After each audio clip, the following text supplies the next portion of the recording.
But a timeline. The Germans have spoken of 2029 as a potential date. This conflict will be long over. Russia will have achieved its objectives, and we'll have moved past this the current predicament that Europe has inflicted on itself. John, your take on that? Well, in the first place, we agree the escalation of NATO war making against Russia has been going on for a long time. That's not new. The escalation that is new is, you can see it in Poland, you can see it in France, you can see it in England, and it's in each country there are different circumstances. President Macron can attack a Russian oil cargo in a tanker offshore, called piracy by President Putin, because he's attempting now internally, as a weak president facing a hostile parliament, to rule by executive decree. So it helps in France to stimulate anti-Russian, anti-Slav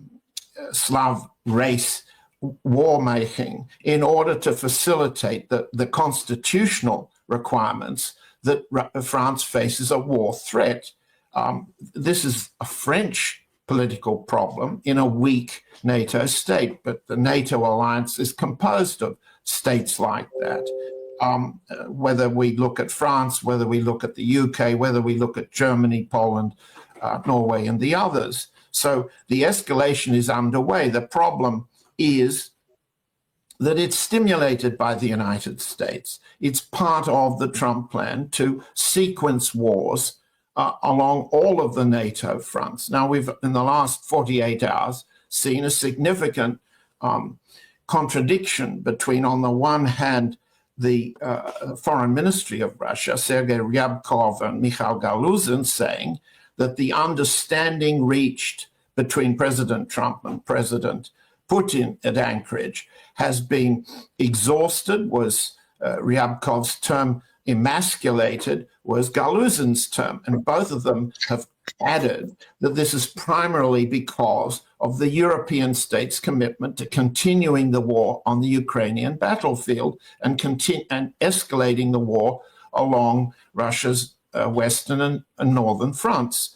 On the other hand, Yuri Ushakov, speaking for President Putin, and Putin himself in the last few hours in Dushanbe in a press conference, have insisted that this is not, the words aren't exhausted and emasculated. The words are that the understandings continued, so that the attempt on the part of the Kremlin to divide the escalation of NATO against Russia from the US and find some way of blocking NATO using Trump is in perilous condition right now, an uncertain condition. Scott, let me start with a little bit critical question, which is the case of Russia and how, the administration is in Russia, the Putin administration is united. In your opinion, when you look at Russia today, are there factional differences in Moscow on key strategic war, trade, and alliance issues? In Moscow, the city, the physical entity of the city? I'm talking about Moscow. I'm talking about Russia, the policy of Russia as a whole. In terms of policy makers, key decision makers? Exactly. Look, I think Vladimir Putin runs a strong-handed but collegial government. I think there are forums and occasions where people can raise questions and concerns. They do this out of the limelight.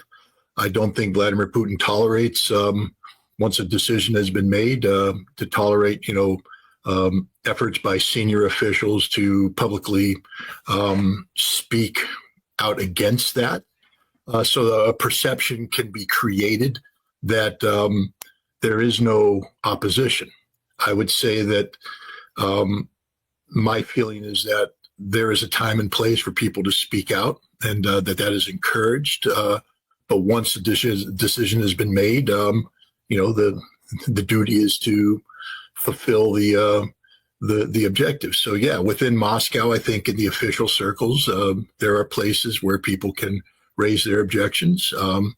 Once a decision has been made, then what happens is that people who are on the periphery of decision making, or people who were formerly associated with decision making but no longer, there you get you can get some critical voices heard. But they don't have Vladimir Putin's not losing any sleep at night over any of the critical voices that are being raised in Moscow today, in my opinion, because he is the commander-in-chief. He is the chief executive, and he has a process in which policies are formulated and implemented, and the government adheres to those processes. That's my take. Yeah. John? I agree that there are factions. You'd have to say, and I think Scott would agree, that in many respects, Russian decision-making, both on war, tactically, operationally, and strategically, on economic policy, Russia is a more democratic decision-making polity than France or the UK or the US, for that matter, when you look at the difference between the presidency and the Congress. Factionalism can be pejorative, but in fact it's democratic.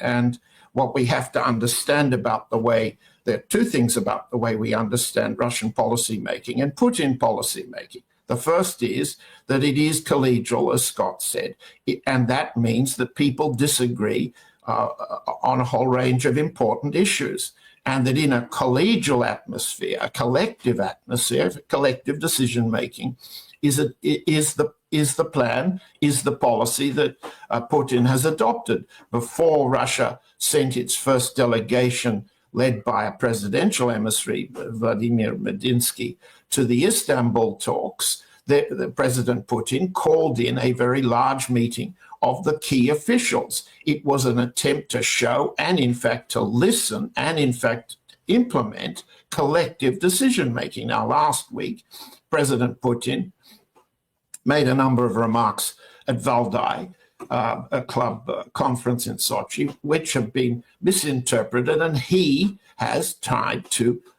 back away and clarify what he said, including the key point that he made shortly afterwards, that he would rely on his colleagues to make decisions regarding, for example, the threatened deployment of Tomahawks against Russia, and so on. Since then, there was an early meeting of the Security Council, civilian body, and then an unusual meeting of commanders of the front armies, the general staff, and the defense minister.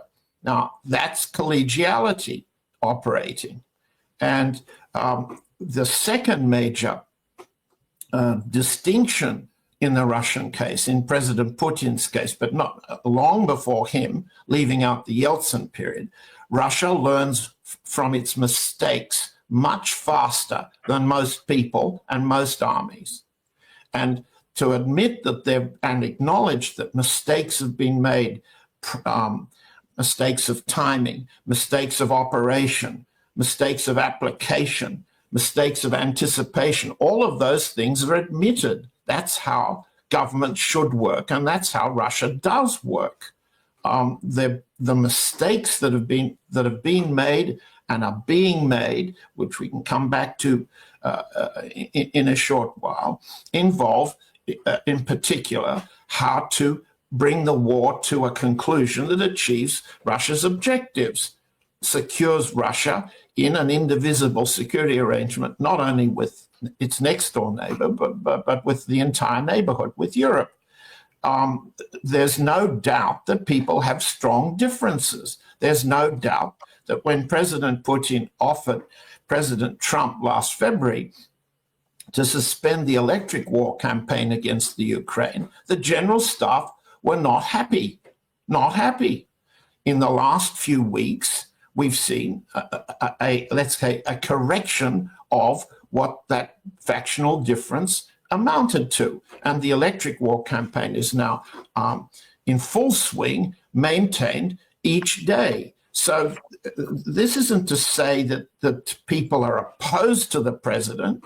It's to say that they recognize mistakes of timing, of anticipation, of operations are made, and they're being corrected. And Putin has, to his credit and to the credit of the general staff, the intelligence services, and the foreign ministry, corrected and collectively what they want to do. But that leaves significant issues undecided, unresolved. One of them's Palestine and Israel.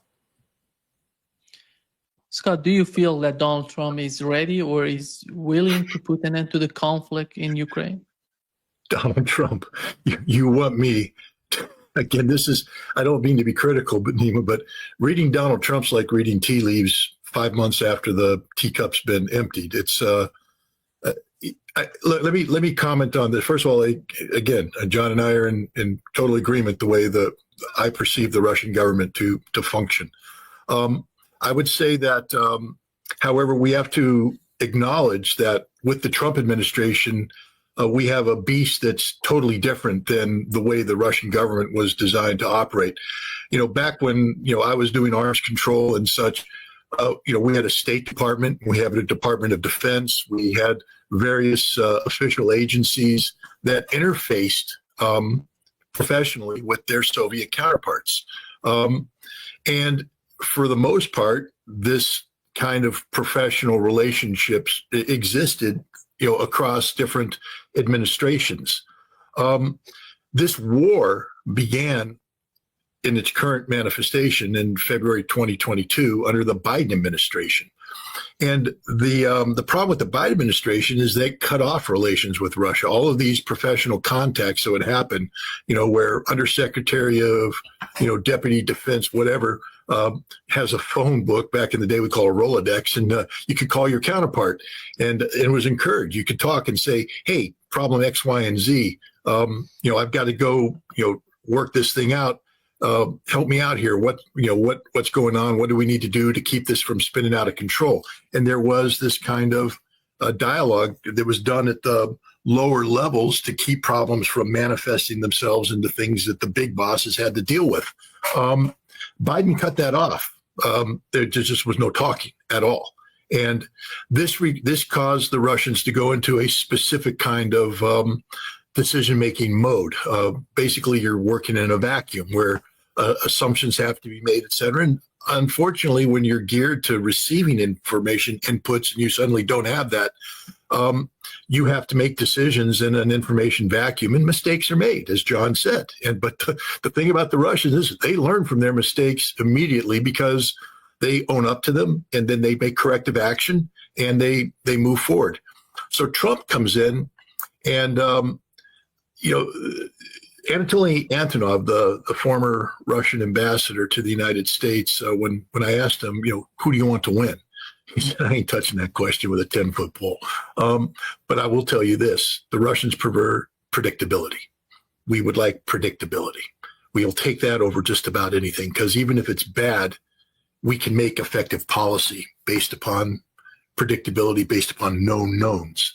Donald Trump is anything, he's not predictable. And the one thing that happened is that he didn't staff the various agencies that Biden had shut down. So from the Russian perspective, you still have zero input coming in. But the big change was that the top levels were talking. And see, this is problematic because when top levels are talking, but you don't have backup from the intermediate and the lower levels, everything else is still dependent upon what's happening at the top. And you're not getting the normal advisory chain going up before a primary talks to a primary, a principal to a principal.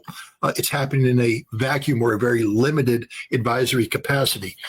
And I think what we're seeing today in Russia is that Vladimir Putin has the task of dealing with Donald Trump in a advisory support vacuum, that there are many people who would normally be involved before presidents talk to presidents. There's so many other people that are talking, making sure that agendas are defined, et cetera. And this isn't happening. This is being concentrated in a handful of people around President Putin's office. And so there's a disconnect between what Putin is trying to do with Trump, manage an unmanageable personality to the benefit of Russian policy, trying to get Trump to move along in the direction that Russia wants, understanding that, Trump is being pulled in 50 different ways. And this creates a complexity, a level of complexity that I think we have to factor in when we are being critical of the Russian government. We have to acknowledge that Donald Trump is a problem set unlike any other problem set the Russians have ever dealt with. And there's no bureaucratic answer to Donald Trump. It's a problem of the Russian presidency. And oftentimes that means that the presidency is disconnected from the collegial advisors that they have. And he ends up having to back brief them as opposed to them briefing him up front. He ends up back briefing them on things. So I just, that's my perspective on the issue. And I'll be more than happy to yield the floor right now to see if John has critical commentary on this, which is okay. Well, thanks, Scott. Look, there are unique things, speaking as an American, from an American perspective. When I was in the Carter administration, in the early months of the Carter administration, I was in the cabinet room when we briefed President Carter on how to reorganize White House decision-making and the administration that he'd been committed to during the political campaign of 76 to remove and dismantle the imperial presidency, as it was called then. And what distinguished Carter, and I'm not making a pro or a con here, was he could read. In front of him was a 300-page briefing book, which I and 15 more of my colleagues, some military officers on secondment, had composed for him on how to improve decision-making process so the president could make a decision on the basis of real choices submitted on paper from the agencies, intelligence services, military services, domestic policy making. He could see. Now, this president cannot read, does not read. He has, and this is very clear from the record, he likes pictures. He's easily manipulated. The cabinet room is not a listening room. You've seen President Trump berate, insult, and use his meeting in the cabinet room to grandstand for the press. Let's leave that aside. There is a fundamental problem on the US side. There has never been such a, as Scott said, disconnection. And for the time being, there's no national security staff. It was both purged and then eliminated because there's no national security advisor except for the Secretary of State. When Henry Kissinger ran that show, he had Alexander Haig and a bunch of other very capable people running National Security Council. Coordination in this administration is being done by individuals under President Trump who regard him as very predictable. I've called him the retroactive president, what the paperwork chain does. And individuals not well known in foreign policy or to the Russian side, like Stephen Miller, deputy chief of staff, who has an upstairs White House office, not next to the president. What they do is put Trump, through the tweets and other methods, in a position where he will always agree and then retrospectively endorse what they're doing. And that includes war making inside the United States against the Democratic voting cities and war making outside the United States, like against Iran and Venezuela and so forth. So this is a unique set of problems. Scott's right. Second, it's very difficult for a Russian government or any other government, the British, the French, the Germans included, to monitor and understand what's going on, and therefore to be able to anticipate, and therefore, as Scott said, to coordinate with the US, both as adversaries and allies. And so the Russian capacity to understand what's going on and who makes the decisions and how the choices are being framed underneath Trump, that process was cut off by Biden administration, as Scott has just said. The total cut and disruption Russian diplomatic channels and institutions in the United States, the legal closure of Seattle consulate, and so on. All of this has left Moscow more in the dark than usual.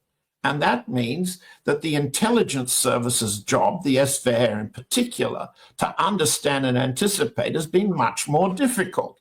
Therefore, what did we see? Well, we've seen, on the one hand, Russian public opinion supporting the president of the United States in an opportunity to make peace with Russia. That was a very significant shift in Russian public opinion, was a very significant shift in Kremlin opinion before Trump was elected, but it lasted relatively short period of time. The Kremlin would like to extend it. So up comes the idea, and it's a good idea. It was a good idea. Let's finish with the Trump's bagman, Stephen Witkoff. We hear what he says, but does Trump hear what we say through Witkoff? Instead of that sort of intermediation, President Putin, the general staff, everybody, the foreign ministry, we all agreed, let's hear it directly from Trump. So they come up with a proposal, which Trump, for his purposes, finds attractive, to meet in Alaska. President Putin wanted to meet in a neutral place, in Dubai, but he agreed that it'll be Alaska. There are political and PR advantages in that, but it was the second choice. Then they go to Alaska and they have a foreshortened meeting. There was to be a properly staffed 4 more hours worth of interactions. It was cut short. President Putin satisfied himself that he had explained to Trump everything and that Trump understood. Well, Trump has all sorts of difficulties. I don't know that we want to bore the audience with elaborating Trump's cognitive, neurological, medical, and emotional or psychological difficulties here. But on the Russian side, to interpret that, there's always a discount for personality, always a discount. No Russian educated to our age, and certainly President Putin's age, is ignorant of Leninist, Stalinist, Marxist analysis of the structure of decision-making in the world, okay? So it's not comfortable for Russians dealing with Trump to see the individual as either a loose cannon or an incredibly innovative individual. They see it, they must see it because it's true. Reality's Marxist, as Jay once said. They must see the structure of Trump's personality making decisions within an institutional framework formed by lobbies and factions and institutional interests and so forth and so on. Therefore, what Putin did was to say, let me talk to the guy directly and let's see what he understands. That's why there was, quotes, the understanding. What's the understanding? That there was understanding. But the question then becomes, when Trump goes home, enters the White House, what's the follow-up? And then you see the process of the retroactive presidency, the factions in Washington.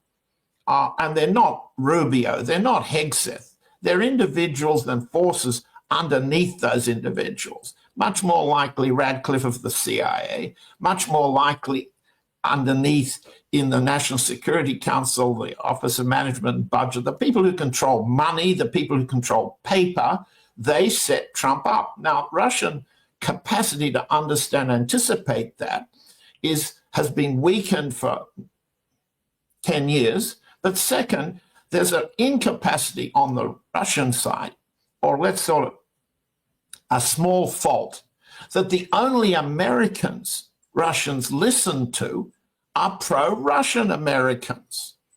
There's nothing wrong with listening to your allies in a foreign state, but they're not a very good guide to what your adversaries in that foreign state are going to do to you. And that's a weakness It's a weakness that's not admitted in Moscow. I'm not saying it's a fault to not listen to Americans. What I am saying is the problem that Scott said of anticipating what Trump will do is also a problem of anticipating who the people are and what they're going to do underneath. And then that's our job as analysts here, with whatever experiences, both military, political, economic, that we have, to figure out who in Washington's going to do what to which Russians when. Yeah. Who, Scott? Yeah. I don't know. I mean, look, again, John's, hitting the nail on the head. I'll just give my limited experience. First of all, I would be loath to call myself pro-Russian. I'm pro-American. I'm red, white, and blue, and I just happen to believe that it's best for America to have good relations with Russia, and it's better for America to try and understand Russia. And so I do that, and that often gets misconstrued as being pro-Russian or a criminal apologist or, Putin's puppet. So be it. My job is to try and better understand Russia, and I understand that I don't understand Russia, and so I keep trying to better understand Russia. And so I reach out every chance I get to talk to Russians.